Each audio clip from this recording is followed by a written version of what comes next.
ఊళ్ళల్లో మూత్ర విసర్జన చేసిన మలమూత్ర విసర్జన చేసిన వాడికి మతి స్థిమితం ఉండదు. అతను వేరే మతం దాంట్లో వెళ్ళడు. అట్లాగే గుడిలో విగ్రహం ధ్వంసం చేస్తే అతనికి మతి స్థిమితం ఉండదు. ఇలాగ విచిత్ర పరిణామాల మధ్యన ఏదైతే అరవింద్కి సంబంధించినట్టు తెలంగాణ బీజేపీ ఎంపీ అరవింద్ రాష్ట్ర వ్యాప్తంగా తెలంగాణలో ఏ ఆలయాల్లో ఏం జరుగుతుందో చెప్పుకొచ్చారు. Last 2 years, this is the list. I'll give the list. These are the 9 major temples. These have been reported. Unreported cases are plenty. This is only Hyderabad and surrounding. So, Chief Minister should be ashamed of himself for making such senseless statements.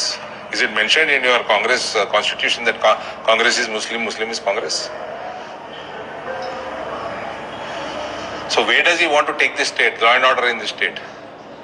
What is the action he has taken on the people who have vandalized all these temples in the last 2 years?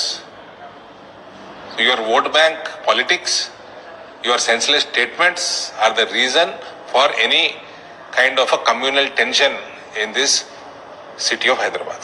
Always it is a routine, it is standard operating procedure of Congress government and previous BRS government. Anybody who vandalizes, his mental stability is not there.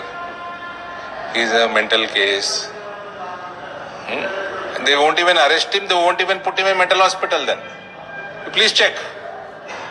They register the case like that. ఎవరైతే ఇట్లాంటివి విగ్రహాలు ధ్వంసం చేసినోడు పిచ్చోడైతే ఆయన తీసుకెళ్ళి ఆసుపత్రిలో పెట్టాలి కదా, ఆసుపత్రిలో చూపి కూడా ఎందుకు పెట్టరు అని ప్రశ్నిస్తున్నారు.